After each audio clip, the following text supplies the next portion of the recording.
Good morning. This is Bobby Dupre with the Bobby Dupre Show, presented to you each Thursday morning at 7 a.m.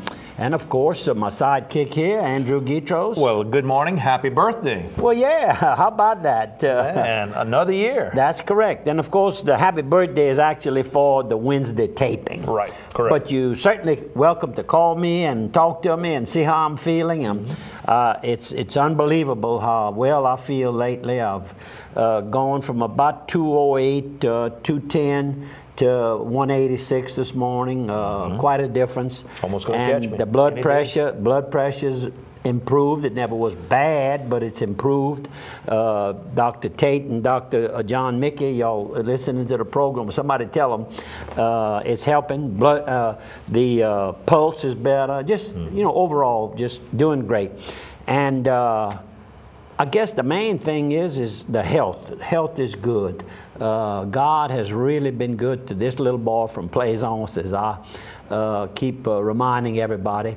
Sure, I live here in the big city of Opelousas today, but never forgot where I'm from. And I think that's a good policy for everybody to keep in mind, who they really are. We just here for a short visit, and even though it's 3/4 of a century I've been here, when you say it that way, doesn't it sound a lot more? Big. Sounds big. You must be in sales. Yeah. But they advertise, you know, buildings are 100 years old. In fact, I had an opportunity to call my friends Mike and Linda Beal from the Broussard area, and of course they now pretty much, they have a home in Broussard, but they pretty much live out at Sycamore Point in their camp there, doing some remodeling. And they had a home featured in that would have been Tuesday's Daily Advertiser, the Beal home, built in 1911, 100 years old, 1 century years old. What they call La Grande Maison. Yeah, and it's been rebuilt twice in recent years. It's in very good shape. It's going to be now used as an event center. And so I called Mike and I said, Mike, was that your family, the Beals that you belong to? He said, well, it was my great-grandfather. Built that home, and he said, a beautiful place. I said, the picture looks wonderful. It's downtown Broussard. And I said, how's things going? I don't see Mike as often. I haven't been going this past year as often as I have, but I did see Mike recently. And he said, well, I've got some good news. He says, you know, I've been working on an invention now for quite a few years. I said, yes, I saw some prototypes of it. He says, I just was notified that the patent has been approved, and now I've got some people interested in doing the marketing of it or buying it, you know, whatever. I'm not sure which one, but doing some marketing for a major company, not a small company, a major company. It's all field related? All field related product, and he's had one already that was patented, and he did well with that one, and just a very patient person. And anyhow, good morning to you all, and good news. And you have to be patient when you're working on these inventions. Getting a patent approved is a long term. It's not something you mail in and you get a reply, yay or nay. It can be years before you, hear back from them. That's correct. Well, while we're talking birthdays about you, how about Mr. Wade Hadley, John and Suzette's little boy? His birthday is today as well. He's a student over at Westminster. And who else we have? How about this one? Well, I'll tell you. Who you got tomorrow? We have. Well, Monsignor Darrell, you said, was last, and he called Saturday, and he sang a happy birthday song to him, and I think I'll give him the recommendation that he continues being a priest full time. You think so? I think so. He sings pretty good too. Oh, I'm sure his singing in church. Oh yeah, is a lot better. The phone didn't help. No, it was bad connection, Father. Bad connection. I'll clear that up. All right. But that was sweet of him. And all the calls, I appreciate every one of you. And of course, tomorrow.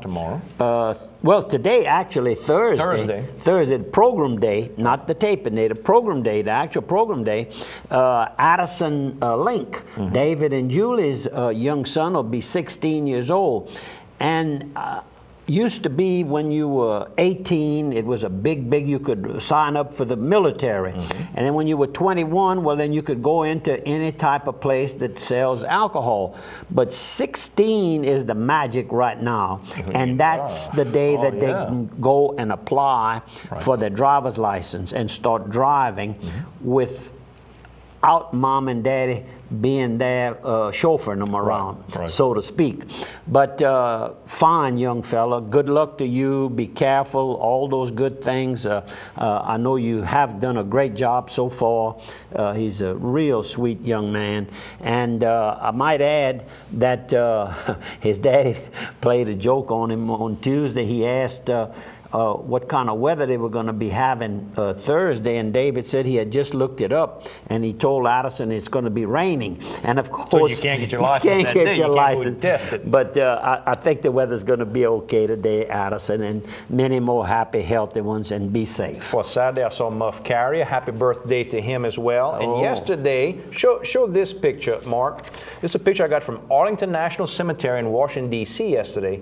It's a monument honoring Catholic chaplains who died during the World War II, Korean, and Vietnam conflicts. And it was Father LaFleur's 100th birthday. You know, we talk about Lieutenant Father Verbus LaFleur, who died during the World War II, who a lot of our friends are working on trying to get a Medal of Honor in recognition. Especially Colonel LeBlanc and our friend who's ill at home several days a week. He's undergoing dialysis treatment, Mr. Johnny Raymond in Breaux Bridge. Good morning, Mr. Johnny and Miss Courtney. We also got who sent me the pictures, Miss Kelly Meir, who is Father LaFleur's grandniece, and her daughter, Morgan Dupre, who is Father LaFleur's great-grandniece. And, of course, Father James Brady, our pastor over at St. Landry Catholic Church, was there as well. So I want to thank them for that nice note. So 100 years since Father LaFleur. So, you know, you've been around a little while. You've passed a lot of history yourself. I did. And Saturday night over at Kelly's Diner, the diner was closed, but he had a group of friends over for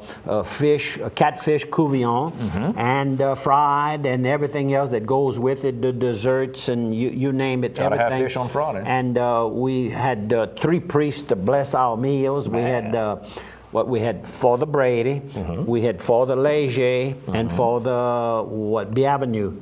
Oh, excellent. From Our Lady of Mercy. Our Lady of Mercy. We were in good company, I guess you could say, and the food was great. And thanks to Kelly and Elaine for thinking about me and inviting me. And of course, what reminded him was his good friend, I don't think they're related, Johnny Benoit. He makes this hog head cheese that's about the only one that I eat.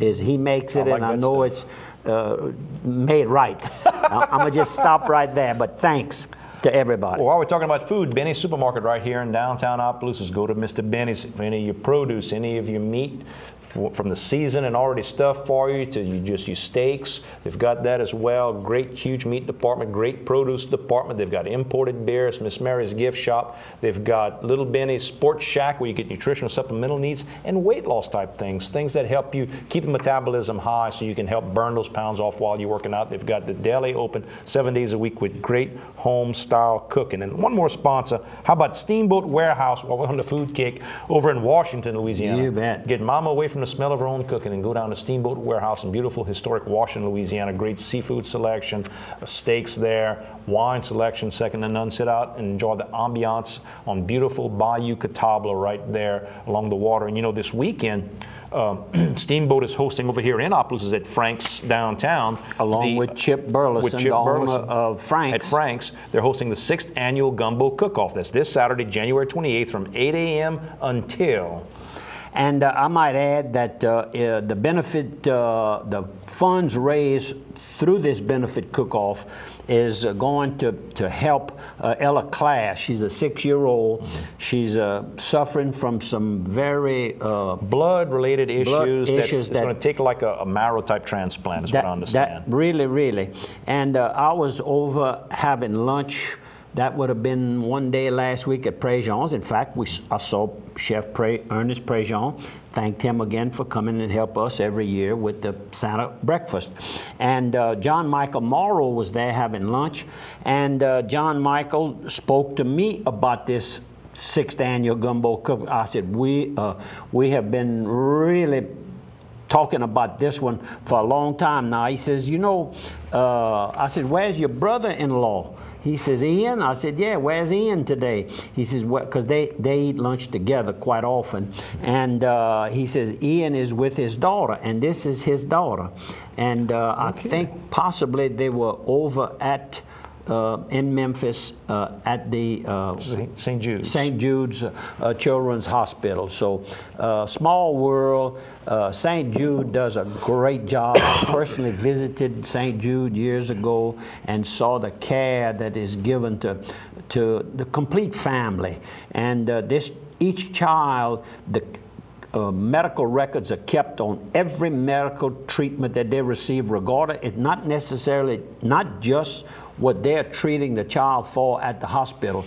If they're getting glasses, they want to know about it. If their dental work is being done, their hearing aids, whatever it is, it's taken care of and kept in that total package. So if you can go by to bring a donation, eat some gumbo, maybe you want to cook, maybe you don't want to cook, you just want to go eat some gumbo, give them a little donation, go by Frank's this weekend all day. Tell my friends over at the USDA booth, it's decorated with Los Chaudières. Tell them I said hi. That's right. I know what that is. Pot Cove. And we have a picture of Earl Fontenot Jr. and Bobby Douillon.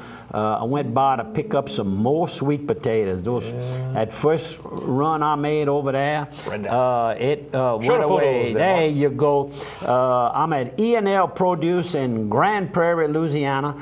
Actually just into Evangeline Parish. KSLO, we'll see you on the other side of 3. And the gentleman on the left in the blue jean clothes is none other than Earl Fontenot Jr. And he, through all of his friends, he's known as Earl Jr. He started the business. They have a big successful business there, he and his family, his son Larry, and the fellow with in the red jacket was riding with me, and that's Bobby Douillon. They say Douillon south of I-10, we say Duhon north of I-10, but anyhow. Well, they both got their hands out in their pockets. Who's carrying the crates? Cold. It's who's cold. Carrying the crates? Oh, there's the worker carrying the crates. I'm loading up my vehicle, that's correct. And just had a great visit. Earl Jr. is so knowledgeable, and he showed us all the different processes that these potatoes go through before they can be shipped out. And they ship throughout the United States, I might add. And that is ask for the Evangeline. There's another picture that I'm going to show you after a while, the political, when I was at the Capitol last weekend. How about this one with your potatoes? How's that one? Crate of sweet potatoes, that's Mr. Garrett. And T.C. Garrett, he was over in Billy Fontenot's, what you call them, a mini mall there, where the Papa's Grill is located, where we were having dinner, Bobby and I was giving Bobby Duhon a crate of sweet potatoes. This man came up, he said, you selling them? I said, no, but I'm going to give you one. There you go. I said, you're not from here? He said, no, I'm sure not. But he says, I'm part of the home care, Jodison Home Care, that has an office there. He lives in Houston, very nice guy. Good morning. I told him he was going to be shown. He said, I'll never be on television. I said, worldwide. There you are. How about some more of your photos while we're on the photos? Okay. And that's Miss Rose Couvillon on the left, Coach Kermit's lovely wife. Coach Kermit passed away a couple of years ago. And a few days ago, January 15th, if he was alive, he'd have been 90 years young. How about that? And that is Ms. She was a bourgeois or she was a Thibodeau, one or the other. But anyhow, lovely lady. And I think this is Miss Guidry. I just snapped her. She was driving by. Big smile. She was, and we were at the little business